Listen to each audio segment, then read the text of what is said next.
As Cleric and I both reside in the traditional territories of the Nanticoke and Lenni Lenape, we wanted to remind our listeners during this Thanksgiving season that it is also Indigenous Peoples Heritage Month. Take a moment to find out which traditional territory you reside in and see if there's anything you can do for any local reservations or charities for your town's original Indigenous peoples. Now back to the monsters. Monsters. Creatures feared all around the world in folklore and myths. Terrifying beings such as the fiendish and frightening fae, demonic devils, sultry sirens, hazardous harpies, and countless chaotic creatures coming from crevices of every continent. As long as stories have existed, there's been one pressing question that has remained unanswered by scholars for generations. One powerful thought that has plagued our minds for millennia. Can we fuck these monsters? That is what we're here to find out today. Welcome to Monster Fuckers Anonymous.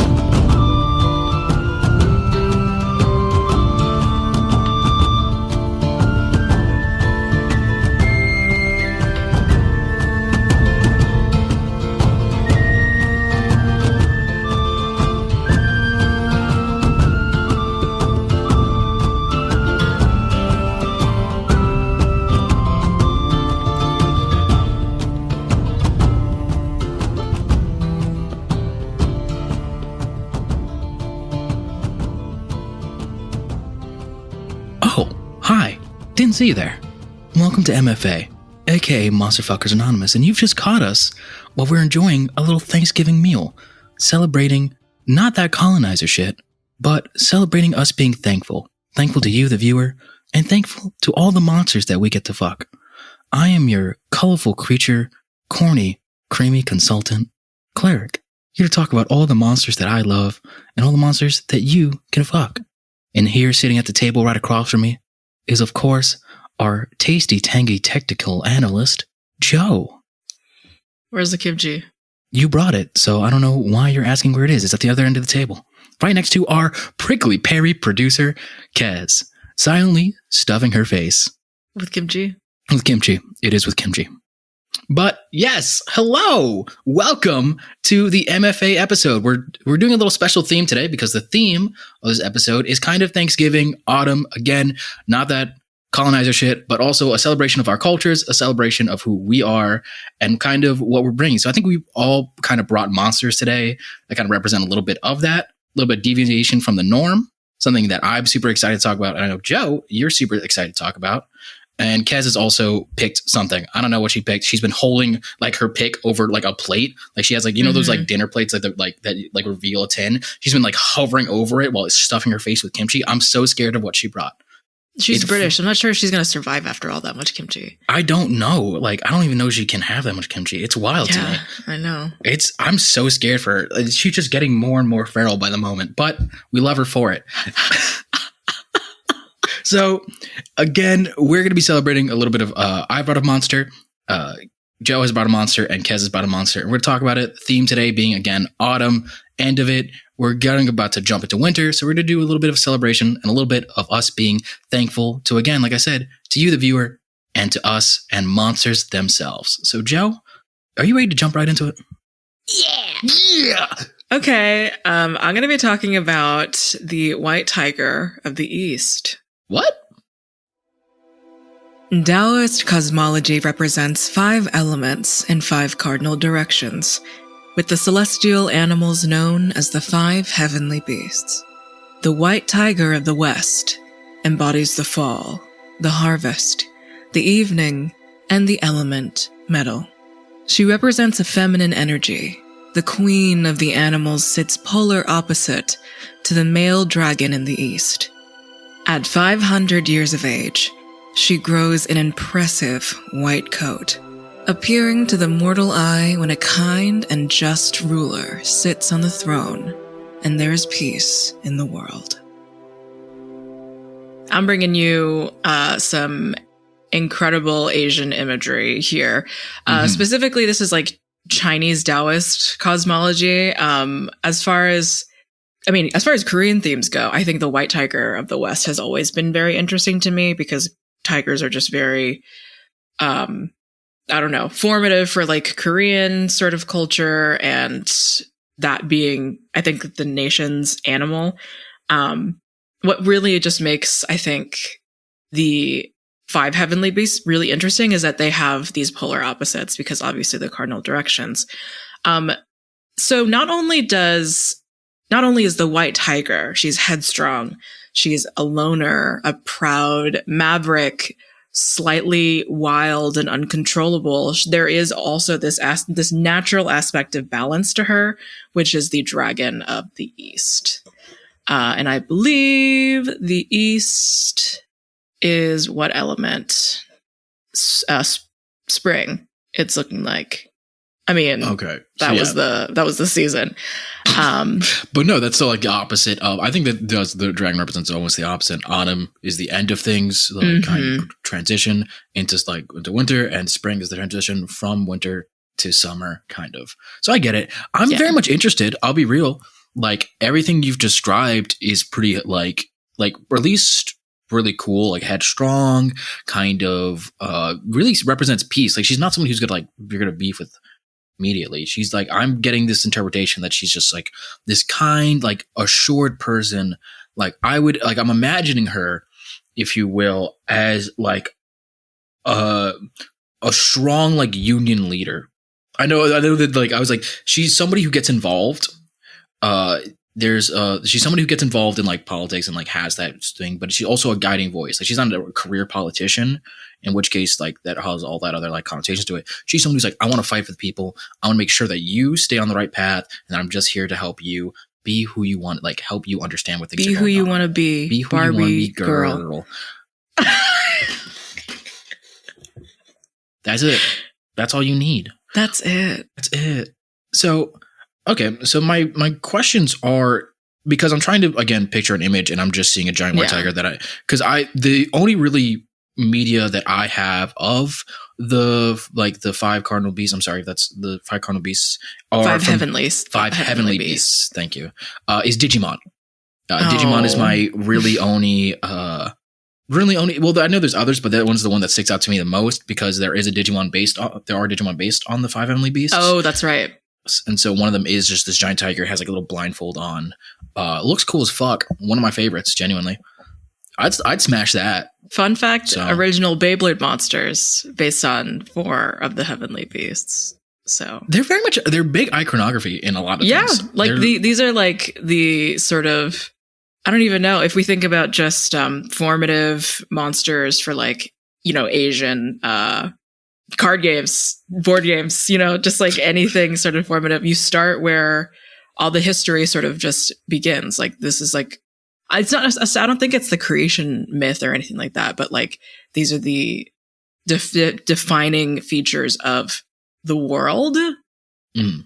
Yeah. And the white tiger also has to do with the military power and army, basically, like the affairs of a kingdoms. I mean, there's, we got a monarch kind of, we got dynasty. Okay. So this does change how I view her then. She's no longer a union leader in my mind. She shifted. She's now, this is going to suck. I mean, no, listen, if times change, I think there's no reason for her to not be like, I think the word militant, as neutral as we can get it to mean, there are like militant, I don't want to say militant, but like activists can be all sorts of like aggressive and fighting for certain things. So, yeah, I agree. But I also think we have to look at it at that like kind of intrinsic level of what that is. And so she also somebody who forms the power. So she's going to work for the powers that be. She is somebody who is militaristic, and she's somebody who's very headstrong and like kind of is trying to be the guiding force. She sounds like a police chief. I'm gonna be real with you right now. But a hot one. Oh my God. I mean, I guess the uniforms are hot. Like, you ever have like you ever see like people who have uniform fetish? Do you? Is this what you're just? Is this what you're saying? I'm not saying. I'm not saying that, but I'm also not saying that. Like, because imagine you're sitting at home, kind of just like eating your noodles, eating whatever you want, your oodles and noodles, eating pussy, and then you the door opens, and then this crisp, freshly pressed suit of a woman comes in. She's probably, I'm going to say she's on the top scale of 6'5", comes in, tie on, suit on, little Scary badges. as fuck. Shoulder pads, fucking on, like pointed, ready to jab anyone in the eyes. Shoot comes pressing in. Turns. Does Why is she shooting her gun? She's not shooting her gun. She's just stepping. She's stepping. Her shoes are making loud sounds. She's wearing tap shoes and she's shooting her gun. She's not shooting her gun. She's not. She doesn't have a gun. She doesn't have a gun. Stop this. Okay. Stop ruining my fantasy. Okay. Your cop fantasy. It's not a cop fantasy. Just stop. So she turns. She looks at you, like does a quick heel turn, like. And you just like, she like walks up, she picks you up in that suit and just like slams you down and just like, I've had a hard day. Better? And I'm like, mommy, yes. Yes, ma'am. I'm saying, well, you're feeling yes, this. Ma'am. I'm saying, yes, ma'am. Any cops out there? No, no. Cops come nowhere near either of us. Thank you so much. I don't like cops. Yeah, we don't. So for my own fantasy, she's not a cop anymore. She's like a fucking, she's, I don't know, politician. I'm thinking just sort of like a wild woman, like not feral, but like just the spirit that exists. Almost kind of like if we think of the D&D like dragons, like this is someone whose form is like, this is a metallic shimmering figure where there are tigers in certain forests. This is kind of the groundhog in the way that like if you see her, it is of good tidings. It is of a new ruler of a new peace being implanted into the world. Yeah, she's Punxsutawney. Yeah, she's Punxsutawney Phil. In general, sort of Chinese culture, like how she exists in modern day, you can find images of tigers in door jambs and graves protecting the house or the resting place, repulses demons, and therefore a symbol for bravery, very similar to what it means in Korea. A symbol of the tiger is used to promote intuition and motherhood and unconditional love in Feng Shui. It is our tigress, I'm reading on this little blog article, powerful, self-willed, and dangerous, but also gentle and caring to babies. Okay. All right.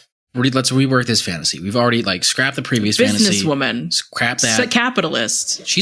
No, I don't think she's a capitalist. She's not a capitalist. We got to stop making every hot Dami Mama capitalist. That has to stop. But all Dami Mommies. But all Dami Mommies can always just grab me right by the throat and just throttle me. And the balls. But I think for this Dami Mommy, this tiger Dami Mommy, I think maybe not even a political leader. Maybe not have anything to do with that. She's a tiger mom. Green Party. She's PTA. She's a PTA, head of the PTA, head of the Home Association. It's like tiger mom kind of area. Like she's somebody who like goes to bat for her kid. Like if you like, do you know what tiger mom means? Means like they're mean moms to their children. They force them to go to piano lessons every day. Do you know what an Asian person is? Never met one in my life.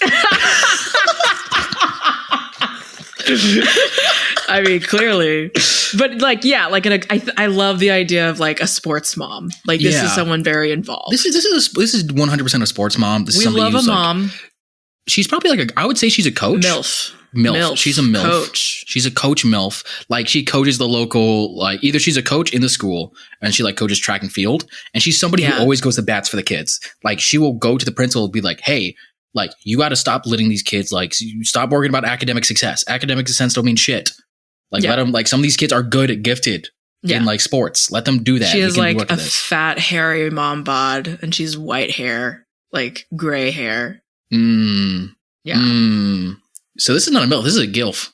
This is a GILF, MILF. She was one at one point, you know? A GILF is just a MILF.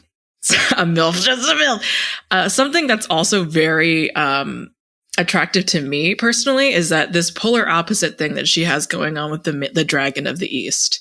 The spring, like his element is wood. Oh, you wanted to give me that wood. I mean, I can imagine you dating this MILF and then her also having this thing with like this like figure of also immortality next to her. Maybe you can figure out something with the both of them, where there is this like suave green dragon that is also like. I would argue the opposite. I would argue that this is like their rival. So it's going to be like she's the coach. He's the vice principal who is always like, we got to do budget cuts. Oh my God. We got to do budget cuts. We got to do this. Like sports aren't that deep. We have to focus on academic success. Things like that. And they're always butting heads, but there's that fucking tension.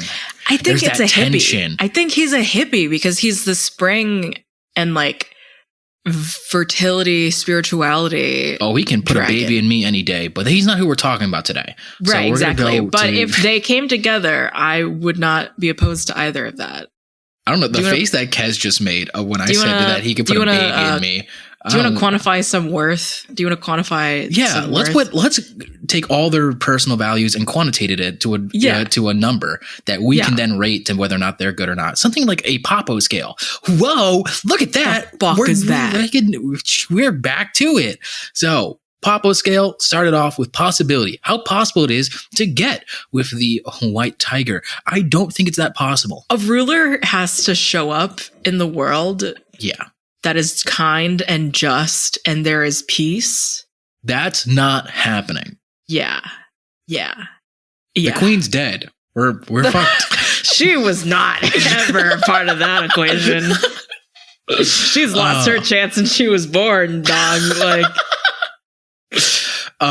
so it's been 90 years or however old that fucking bitch is. Like, it's been there's more than that. And her entire bloodline is incest built, so there's no way any of them will be kind. The queen? I feel like I should have, like, one of these days I'm gonna have to apologize to the British. No. That's not today. So I think the possibility is very low, especially if there has to be a kind leader. But I also think that if we're doing this on a local level, like, see, we can like bring it down to a local level. You have to have a local kind politician, or like maybe if it's in like, we do like that anime thing where it's like in a school setting where all these people are in the school. You have to have a kind principal or a kind like student council president that she's gonna like be working with. So maybe, but that really depends on the kindness of human beings and what do we rank as kindness, which gets into a whole other debate of things. I'm putting this at a 2 to a 3, actually. 2. I'll do a 3. I'll do a 3 to be kind because I like this monster. I want it to be said. I genuinely like Smart. I just think it is such a difficult thing to achieve, depending on your definition of a ruler and your definition of kindness. Is the only way she's showing up. Yeah. And I wonder if we even want to take that, like, the concept of a kind ruler even further down to like maybe like a community leader or something. But still, you still have to be involved in certain circles, whatever. I'll give it a 4. Yeah, I think that's fair. Attractiveness. How attractive is the white tiger? Base form? I'm still giving this a 6. Hot gilf white hair? A 6. I'm giving that an 8. It's wrong with you. So listen, no, here's what I'm saying. I want this to be said. I'm giving the tiger form because we also have to take that into it. You got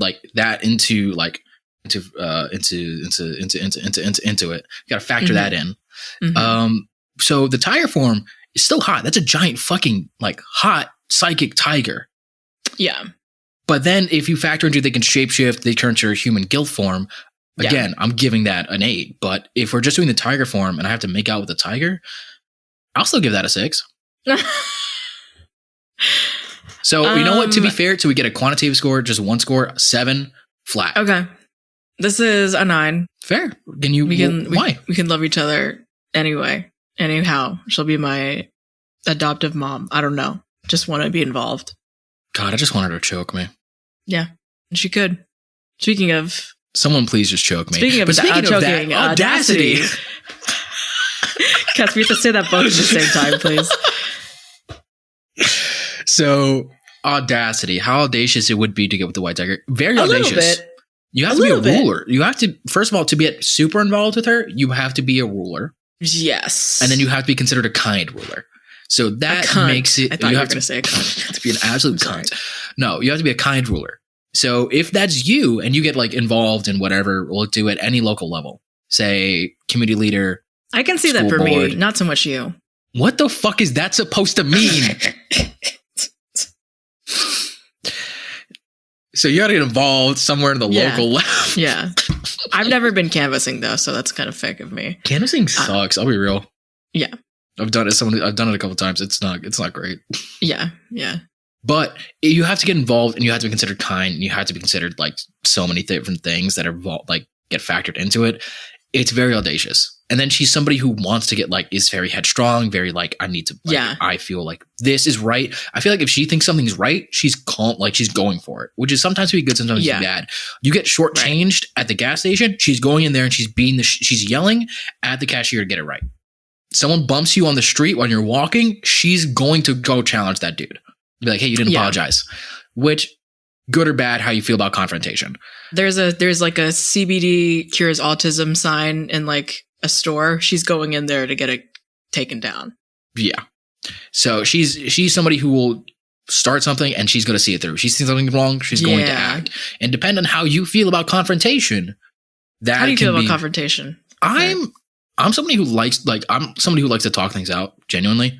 Yeah. Like I feel very awkward about it, and I feel very like I get a lot of anxiety towards it, but I would rather us sit down and have a conversation than us like have this kind of like weird awkwardness. I'd rather be like, hey, I'm just gonna say this, and just like we can interpret it how we want and like work through until we both feel good, or like we reach a natural conclusion and it's just not good for either of us. I think she would respect that. Yeah. I think you need to have like a good balance between the two of you. I'm gonna give this a 4 when it comes to audacity. I was gonna say something pretty similar. Yeah, we'll give it a 4. Parental approval. If she came home, would our Christian immigrant parents approve? Taoist cosmology. Here's what I'm thinking, because I'm trying to like, again, in the giant tiger form, the answer is no, obviously. Right. But if like in the guilt form, I'm going to say less for me, because I feel like my parents would feel some type of way about me dating an older woman. Come on, please. She's I just call her mommy too. Come on. So there's that, but I just also feel like they would get along. They'd feel weird, but it's something that they would accept because A, it's a woman, and B, it's somebody who's like we're genuinely like having affection for, and she's somebody who's headstrong and would go to bat with my parents, especially for some of their views. I'm gonna give this a 4. I'll give this a 5. I'll give this a flat 5. I'm gonna give this a 6 because I feel like same basic reasons, but there's some reverence that I think my parents might have for a tiger in any form. And she just in her tiger form, if she was seen with me, my parents would be like, oh, there's something fucking going on. Like there's something that like I become a prophet or something. But no, it's just my girlfriend. That would be pretty sick. So I think a 6, we'll go for a 6. Okay, fair. All right. So with that, we got all our math all ready to go. So that's why we will now pause for a math. Okay, welcome to the mid-roll. I'm Kez, your producer, your editor, and I have with me a very special guest in this paused zone. Oh, it's me. That's me. It's Joe. I didn't give you any lead in time there. I didn't really indicate anything at all. No, it's perfectly fine. I was at fault, and you know what? You're perfect. You mean that? Yeah. I'm not like Cleric. You're not. I actually feel good talking to you. Do you know why I brought you here today? Yeah, what's up? I wanted some help introducing some of the important information that I usually do in these parts. Yeah, of course. Yeah. We've got a little bit to announce. First of all, we've got some Ko-fi members who've been pledging to us for a little bit now, and I want to give them a little bit of a shout out. Some monster enthusiasts and some monster connoisseurs. Would you like to do the honors for me? Yeah. Thanks to Gav, Christian J, Skilled Not Sane, Teodori, Akima, and Funzo Surali. You're a natural at this. I'm like better than Cleric, if you think about it. I can't imagine what Cleric would be like in these little mid-roll sections. Toxic. I mean, that is given. But there's a little bit more information as well.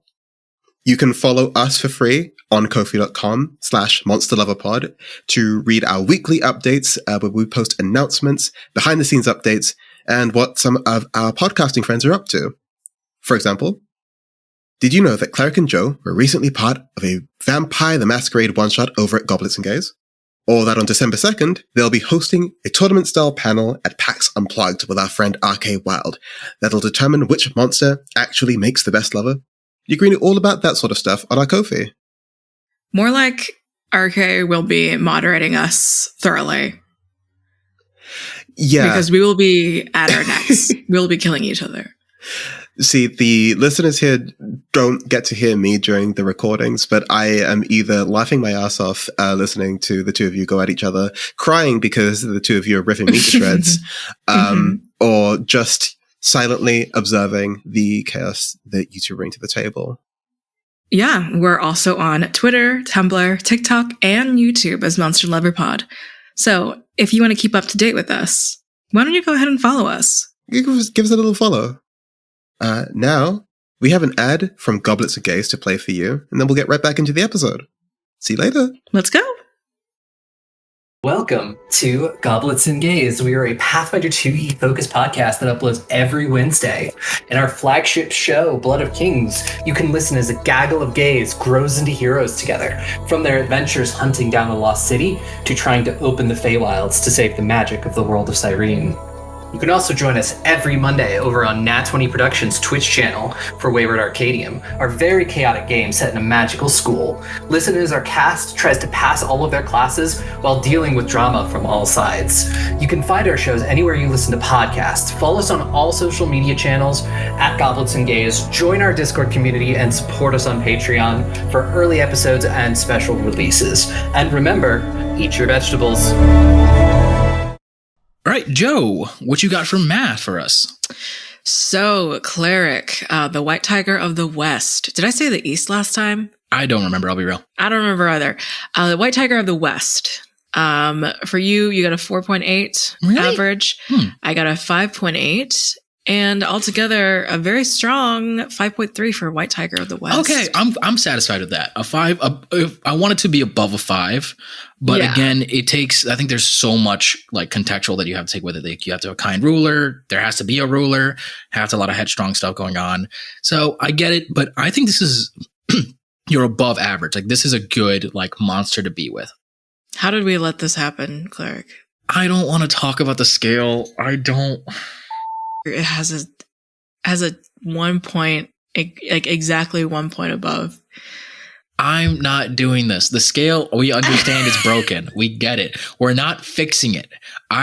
Listen, this is what we'll say. At the end of the season, we will rearrange the rankings after we've had all these discussions, had all these conversations. We'll re-rank them to get our official list, which we'll post somewhere, probably on our Ko-fi, but then maybe on Twitter. I don't know. But that will be that. We will re-rank them. We will remove everything. But also, shut up about the scale. We'll fix it later. Yeah, we'll do it. If I hear anything on Twitter, you're not going to be blocked, but we're not going to listen. I'm tuning it out. So, with that, the whimsical White Tiger of the West is gone, thrown away. But let's pick up another plate. Let's pick up another plate, get to another monster here that we can all dive in, get into. And I want to talk about what I brought up at the top of the round. I brought corn. And now corn is a big staple of Latin American culture, especially in Mexico and especially in Central America, because it was brought to us, maize was brought to us by the great Quetzalcoatl. So I'm going to talk about Quetzalcoatl, the feathered serpent. Boom. Nice. Quetzalcoatl is a Mesoamerican god depicted as an enormous flying feathered serpent, both divine and earthly. The myths surrounding Quetzalcoatl vary from age to age. Some saw him as a trickster and controller of the winds. Others, the creator of human life itself and the one who gifted maize to the ancient people.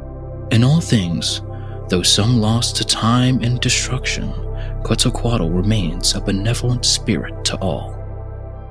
So Quetzalcoatl is like the big Mesoamerican god, mainly located in like Central America. The reason I say Mesoamerican, because some people may think that like isn't Quetzalcoatl more Aztec, isn't it more like Mayan?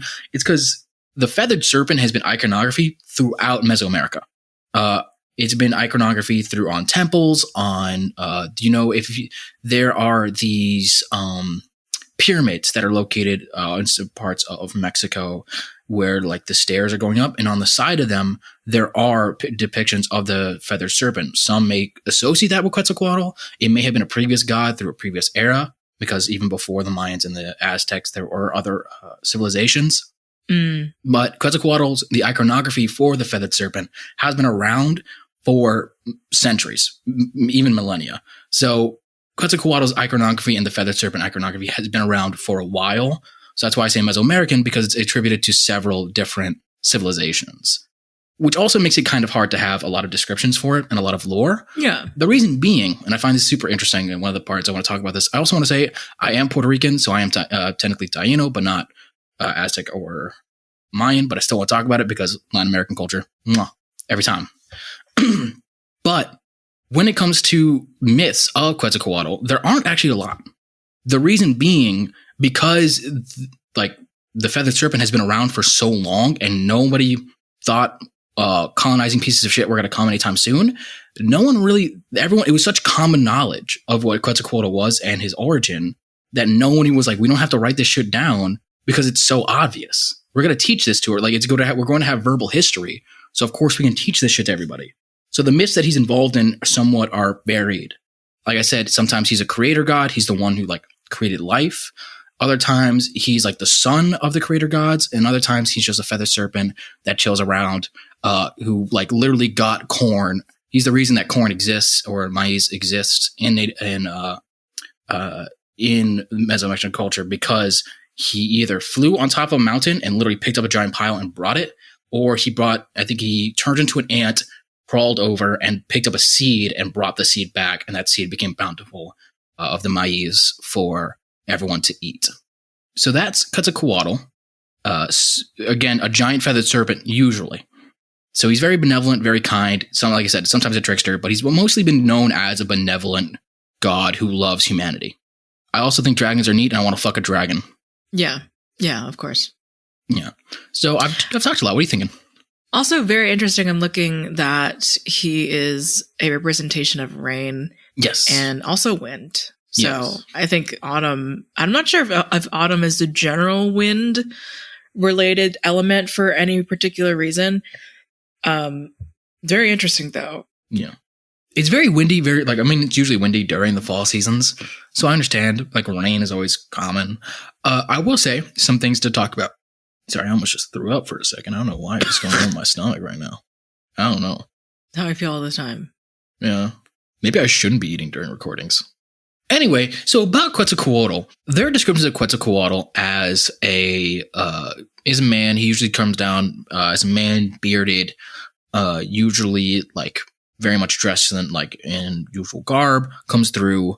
But he's a shapeshifter, but he's usually like a big burly man. Again, always wants to talk, always very benevolent, always very kind, wanting to help, very much like, hey, a giver. He's a giver. Mm. But Joe, I know you. I know your little disgusting shrivel of a heart. I know what you like. Yeah? Yeah. So, just so you know, Quetzalcoatl did appear in your favorite series. Yeah. Fate.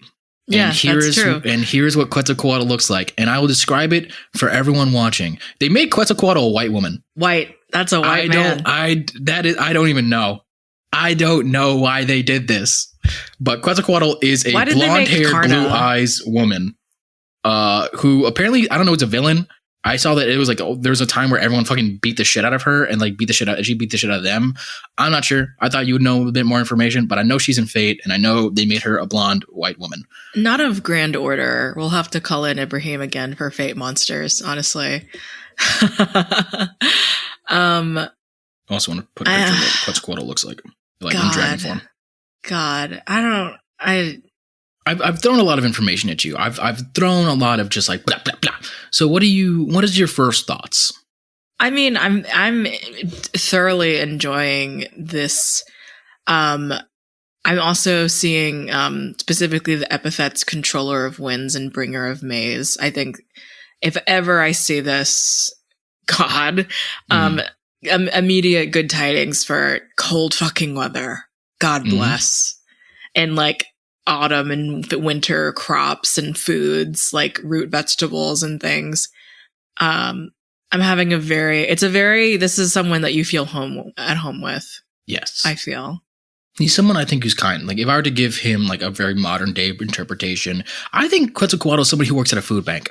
I think you go to a food bank one time. Yeah. He is a like a little, I'll be more subdued with it. He's like 5'9", beard, kind of just like he's handing out things. He's in the community. He's talking. He's helping out. He's like, he helps you with the bags. He helps that old like abuela that comes through who like is like struggling. She's like, oh, thank you, mijo. And he's like, come, of course. And like helps her, literally walks her to her car or walks her to her apartment to help her like put the food down. I'm saying this is a benevolent man. He's somebody who cares. And which again, I'm always a negative person, caring a lot. They're going to always be out trying to do best in their community, so then I may not be there for you. I think also he's just kind. That's such a nice thing. And even if it is that fucking blonde-haired, blue-eyed woman, she's still going to be kind. I would say she's not one of the gods of Mayan and Aztec lore that is very much wants for ritualistic sacrifices. It was more, I think, a lot of food, if I'm reading correctly. And please, if I am wrong about that, that's the only time I'll let you fucking at me on Twitter. Only time. But he was one of the few that didn't really want ritualistic sacrifices, even though it is a big part of the culture. But still something to factor in. I also think in bed, he's a giver. He's going to give it to you right. Yeah. He's going to be like, what do you want, baby? You want me to fucking plow your dick off? I got you. Listen, you've had a hard day at work. Blow you off. And that's my man. Let me blow you off. I don't know. Let me give you the cold shoulder. I think I meant to say suck you off, but I forgot. Yeah, let me blow you off. For everyone watching, I'm not good at sexy talk. I love sexy talk. I'm bad at it. I'm not good at sex. I'm not saying that. I don't honestly know too much about Quetzalcoatl. Clearly, is it like a lot of oral history that's just certainly gotten lost because of? Yeah, there was a lot of oral history that was kind of taken away through, like, again, like I said, the myth was very much, hey, nothing's gonna really, like, we can have these conversations, like, this is Quetzalcoatl's involved in other myths that have been written down, but again, because also how widespread the Mesoamerican kind of civilizations were and how long and how pervasive it was, there's so many differing takes, some of which that were written down, some of which that weren't, that kind of blended together, that don't really give us a personality and don't really set anything down. So he's associated with a lot. Like I said, he's a creator god to some. Others, he's like one of the children of the creator god who brought corn. To others, he's just a wind serpent that helps out every now and again. Like, there's so much like varied interpretation, and since there's nothing super written down specifically to say Quetzalcoatl, this is the Quetzalcoatl myth that you can look to, it's kind of you gotta have to piece it together through like a bunch of little things and other myths that he's involved Something in. I also love, he's associated with like earthly water, but not oceans or seas. No, we got freshwater involvement here, which I love. I'm also, if this is one of the tellings that you subscribe to anyway, there's a very honorable quality to him, because apparently he ended up sleeping with a priestess and then he burned himself to death out of remorse and then became the morning star. His heart became the morning star, which is just like, if I too make a mortal mistake, I would like to burn myself and be a star. Yeah. And I think that's what it is. I think to base down who Quetzalcoatl That's is the lesson. A caring, honorable, just truly gracious god. And I'm trying to fuck him in his human and his dragon form. Yes. So you'll fuck a dragon, but you won't fuck mythical tiger. I said I'd fuck a mythical tiger. I don't know what I said this. I said in the tiger form, it's a 6. And I'm not saying I wouldn't fuck the tiger. I'm saying I don't want any of this to be taken out of context. Hold up. Don't clip. I would fuck the tiger as well. All right. So me and Joe are tiger fuckers. Now, to get to the Papo scale. Yeah. That's a headliner clip right there. Possibility. Give us the possibility. I think this is rather possible if we're going that gods are like, as we usually go for all these interpretations, if we lived in a world where they're like gods are around us. Quetzalcoatl is somebody who interacts regularly in society. Quetzalcoatl like is somebody who gives to humanity, loves humanity, wants to be part of it. It's not like other gods who may like disdain for humanity or like require sacrifice for it. Quetzalcoatl wants to help. He's a son of a creator god. He brings in fresh rain. He gives food. He's somebody who's actively involved in humanity and has to help.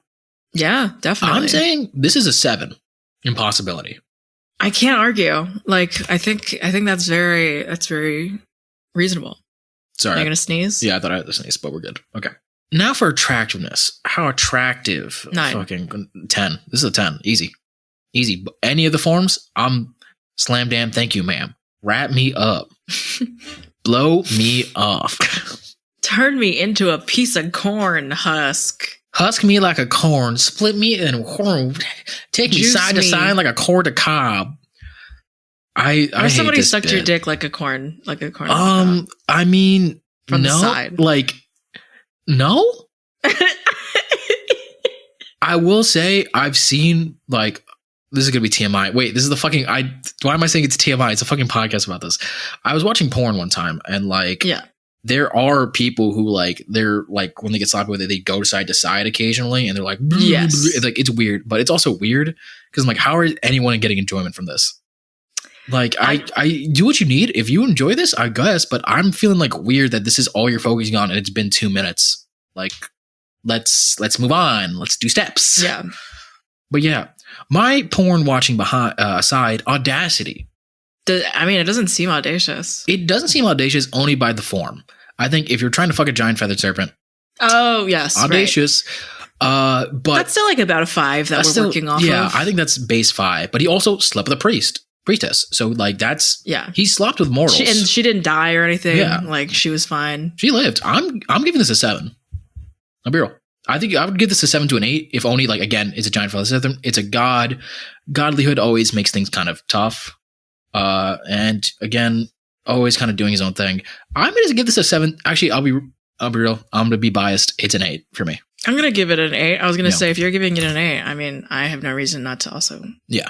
I'm going to be very biased. This is a bias pick. Parental approval. Would our Christian immigrant parents approve if we brought this person home?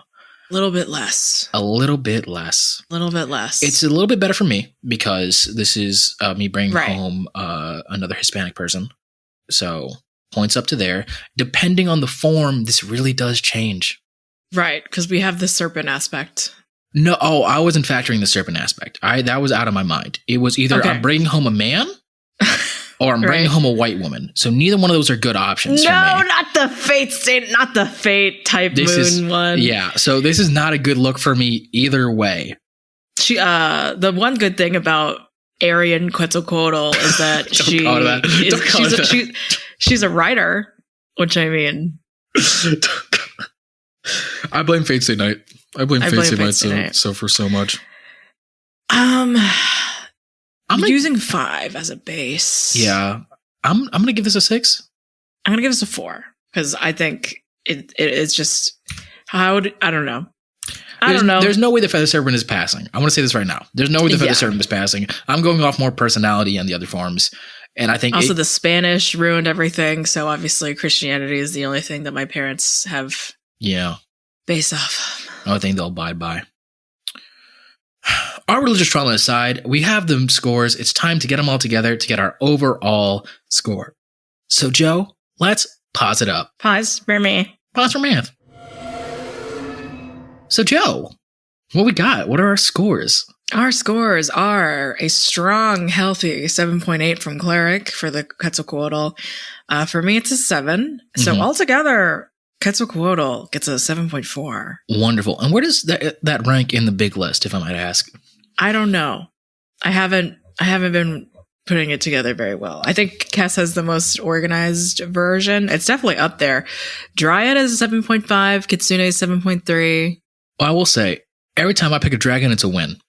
Every time I pick Yeah. a dragon, it's number one. We love dragons. I We love. do Hold dragons. on. Check yourself. I love dragons. CJ Scholastic Dragon. I'm coming for your title. I love dragons. Okay. Dragons are me, and I am dragons. According to our scale, also the 2-mouth woman has a 7.7, so just 0.2 points above the Quetzalcoatl. I see no. I hear no. I'm top.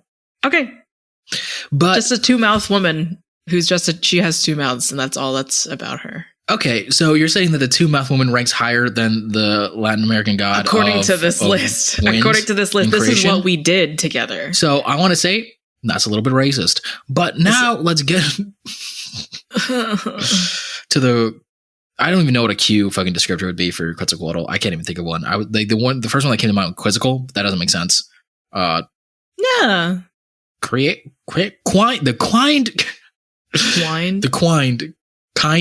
works. Quizzical, yeah, we'll just go with Quizzical. The Quizzical Quetzalcoatl. And now I looked at the end of the table.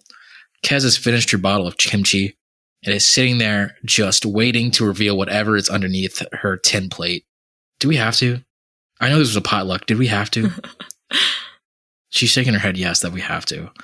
Well, listeners, it's time for me and Joe to pick the producer pick. And I know you brought nothing but napkins to this potluck, which is weird, listener. It's weird. It was a potluck and only you brought napkins. Yeah, Jeremy. Jeremy. You didn't bring any. Yeah, I know, Jeremy, you listen to the podcast. And I know you came to this potluck and you only brought fucking napkins. Like, how the fuck is that a potluck? We had that. We had that. Claire has clearly been traumatized. I don't want to talk about it. I don't want to talk about it. How can you only bring fucking napkins? We have our little note in our producer pick document before we scroll down. The little side note from Kess is you can't be mad because this is technically a food monster. I want to say if this is my guess is the Codename Kids Next Door. Sandwich? The sandwich monster. I'd fuck that. I'd fuck that sandwich. No. It's sloppy. No. It's sloppy. It's sloppy. All right. I want you to know I clicked it. I saw what it is, and I'm upset. But I'm going to 3, 2, 1 this. Yeah. 3, 2, 1. You're sick, dog. You're sick. You're sick. Can we let's just go right to the rating, maybe? 0. I don't know. 0. This is actually you're sick. Kess gave us some links. We will not be opening them. I'm not opening any of this. I don't give a shit. Kess chose scarecrows from the real life. Like, okay, I can understand scarecrows from maybe D&D. Those are a thing. We can talk about those. There's fucking Doolahans. There were so many fucking options, dog. I'm gonna be real with you. There were so many fucking Jack. Like, what is it? The Jack-o'-lantern, the Headless Horseman. They were fucking the Scooby-Doo monsters. There were so many to fucking talk about. You chose real life scarecrows. They're She's fucking like, full. No, they're fucking I full. want this one. They're full of. This is corn. We're fucking. This is hay. This is hay. This is just straight up hay, dog. Okay, let me do the description. Yeah, we can get into before it. I continue, go for it. In Europe, scarecrows have long been tied to the supernatural boogeyman, a monster who is often depicted in tattered clothing. To a superstitious agrarian society, not only would scarecrows keep birds away from crops, but they would also scare children away from the fields, where they might be strange things hiding. Is that it? So a potato sack filled with hay. This is a potato sack. You want us to fuck a fleshlight, dog? If you want us to fuck like a, you want us to fuck a farmer's fleshlight. This is not even like a real one. This is something a 3-year-old made. Not farmer girls make do. Farmer girls only. This is something like a fucking horny farmer made, and I was like, well, the missus is out. Might as well. I don't know what you want us to do with this, dog. I'm trying to like even think the D&D ones that come to life and attack you. They're boogeymen. They have like big hen. They're full of hay. What the? No, I'm not even real life. I understand we're trying to clarify this. I like the boogeyman, the scarecrow. If this scarecrow comes to life in D&D, if this scarecrow comes to life or just in real life, if it comes like this thing, it's still full of hay. It could talk to me. It could talk to me like, hey there, big cutie. And I'm going to be like, you're full of hay. What's that got to do I'm not with getting love? fucking hay fever. Wait, what the fuck? What's that got to do with love? Just because I'm filled up with hay don't mean nothing. Yeah. It don't mean nothing. I'm just a hay-loving boy. Yeah. You're sick. We've talked about a lot on this show. You're sick. I don't like. I'm really trying to contextualize. I don't even want to like. I can open the links. We can talk about this. No. Like I don't want to. It's a boogeyman. I get it. This is a boogeyman. Scary. Pops out. He's gonna frighten me. Gonna rummage my cheeks. You know. I get it. Interesting. In the fields of ancient Greece, wooden statues were placed in the fields carved to represent Priapus. Priapus, who was also hideously ugly, and his most prominent feature was his constant and huge erection. Are you fucking joking right now? In pre-feudal Japan, there were scarecrows in rice fields. The most popular was the Kakashi. They stunk and had weapons. They were equipped with weapons.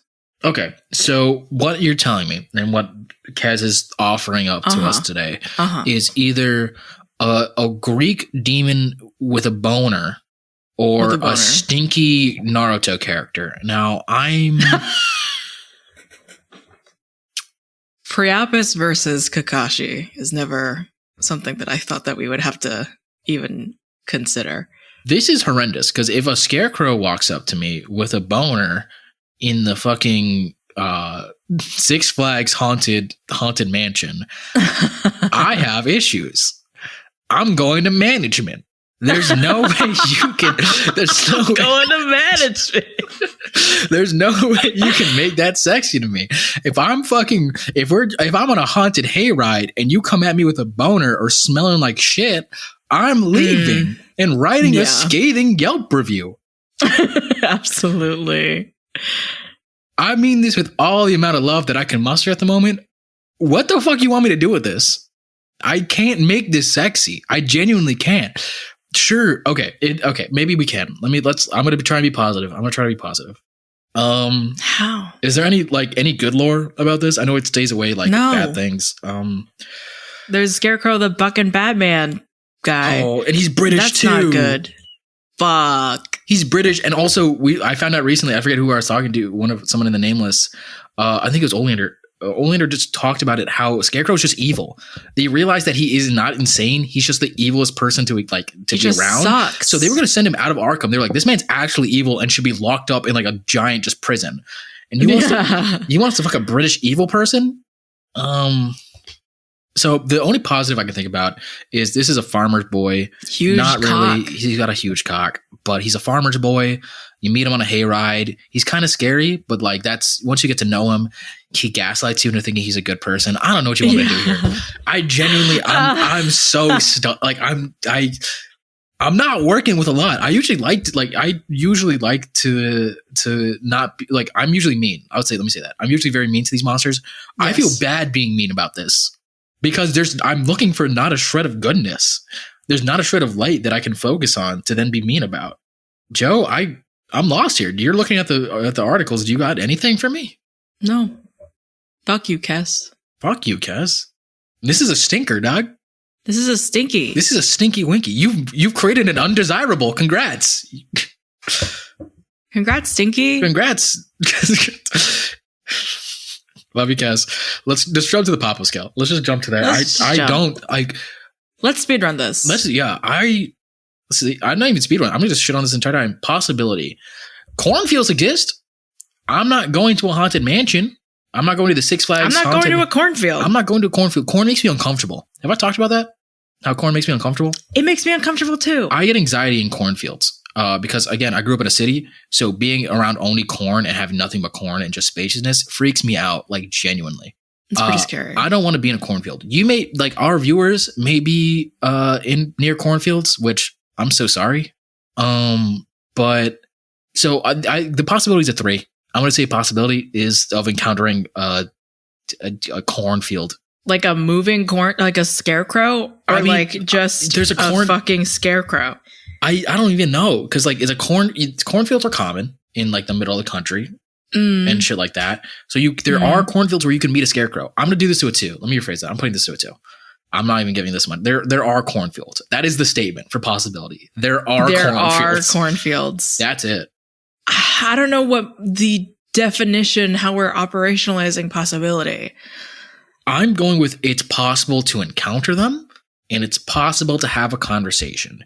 You can talk to a scarecrow. Maybe scarecrows have adapted and started going to Wizard of Oz. Scarecrow Wizard of Oz. Still weird.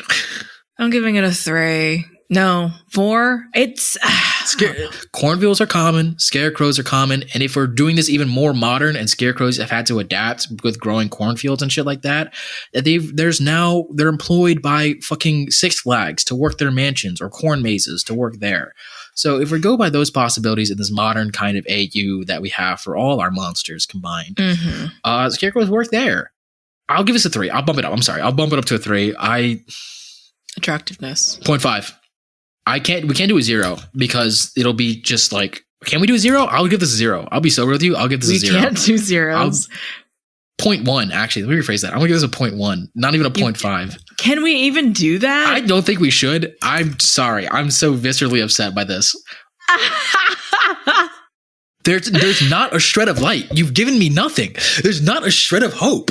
There's not a shred of anything here. There's literally, I'm looking at this. I'm looking at a scarecrow. I'm trying to find any shred of goodness in you. I'm trying to figure it out. There's nothing. You are hay. You stink. You have an erection and we're just talking. I don't know what to tell you. You have an erection.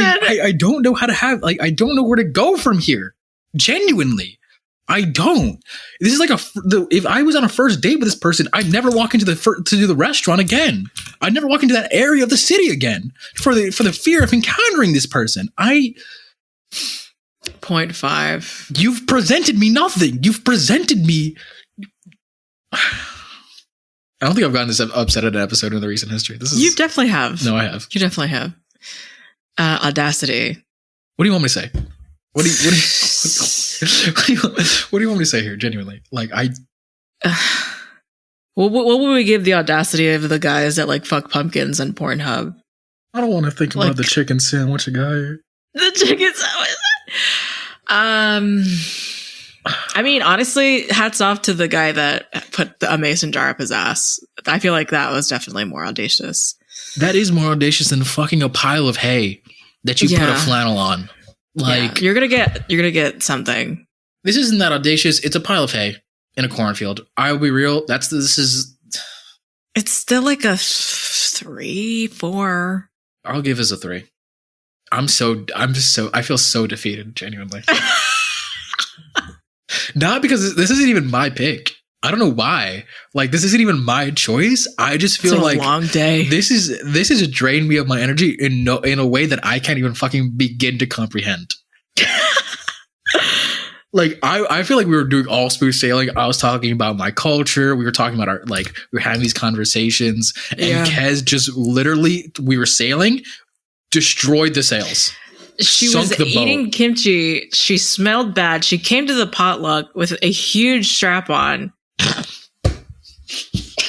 She's just been sitting at the end of the table with a huge strap on, eating kimchi, and then she threatening us with it. And then she revealed what she was holding, saying, "It's dessert. You ready for dessert? You ready for dessert?" Revealed it. It's a fucking pile of hay that she put a flannel on, and I'm supposed to enjoy this. I'm supposed to say, "Good eats. Thanks for coming to the potluck." No.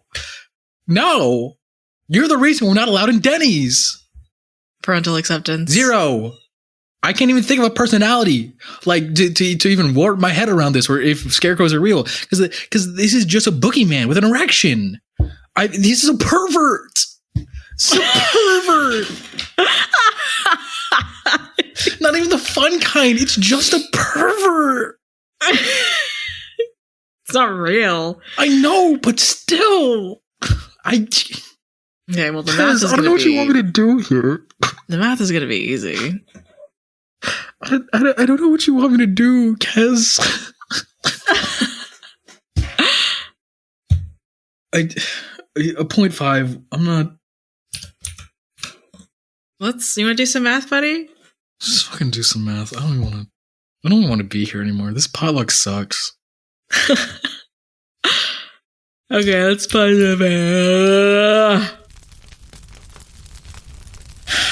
Joe, just give me. I don't know. Like, let's just go through the rankings, and you can just tell because we know it's last. We know it's last.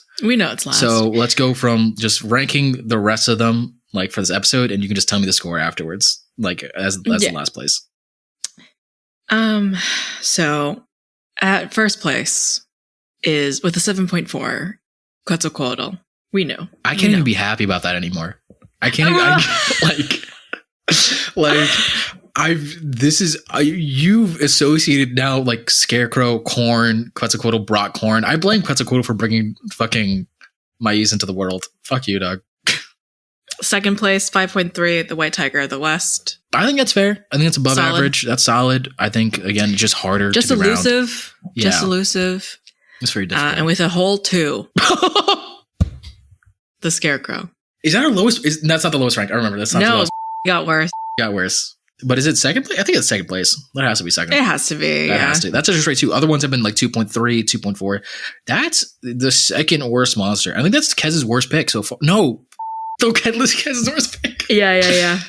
So you picked a real stinker today, huh? Real big dong dick. Your first loss. This is your first actual loss. Like every other monster that come in last place is yours. We're at least decent. Every other achievement in your life you've succeeded in, but this one, sorry. Yeah. You're a fucking, this is it. We're going to hold this over your head for years to come. Every time you make a success, I'm be like, yeah, but you pick scarecrows. Remember that. Every time you accept an award. You told us to fuck scarecrows. You told us to fuck a whole scarecrows. Fucking people, the group of listeners. Mm-hmm. That they should go to a cornfield, look for the weird scarecrow that has an erection and suck it off. You're weird, dog. You're weird. Hold that L. Hold it and keep it close to your chest. Well, this potluck has been ruined, but I think as all potlucks end in my house, I like to go around. We're all mad. We're all mad. We're all upset. But as my mother would force us to do, let's all go around the table, our closing thoughts, and say what we're thankful for. I'll start. As a bit, I'm going to say I'm thankful that, we don't have to invite Kez to any more of these potlucks. This is the last time. 100%.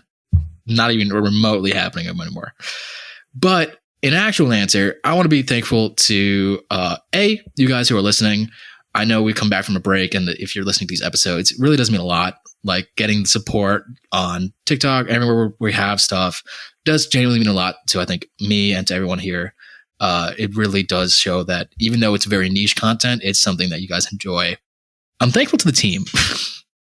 First to Joe, who has to listen to this all the time and has to deal with my bullshit and has to always be the funniest person in the room and always tries to one-up me, you bitch. But also to Kez, who has to deal with all the post editing, who I work to the bone and has to deal with it all. Who I do apologize for every time for screaming into the mic. I'm not going to stop, but I do apologize for it every time. And Ribby, who does all the art, who has to do so much work for it. And we really do appreciate everyone on the team and all of you. That's my thankfulness, actual and in bit. Joe, do you want to bit with me or do you want to be genuine? Let's see what we got. Let's see what you're feeling. I'm thankful for pussy. Yep, there it is. For women. Same, honestly. I get it. Not necessarily with pussy. Mm-hmm. And for kimchi. Amen. Or should I say Amen. Woman? Kez, between the cleaning out the kimchi jar, you got anything to say? She's getting the kimchi out of her mouth. Oh my god. Oh my god. Is this even allowed? And she moved the mic away. She stuffed it with more. She just kind of breathed. Stuffed it with more kimchi. All right. Well, we have to clean up because we're getting kicked out of this Waffle House, and they are very upset that we set up a potluck here. So, for the little Thanksgiving, the first ever Thanksgiving episode of MFA, let's collectively say bye.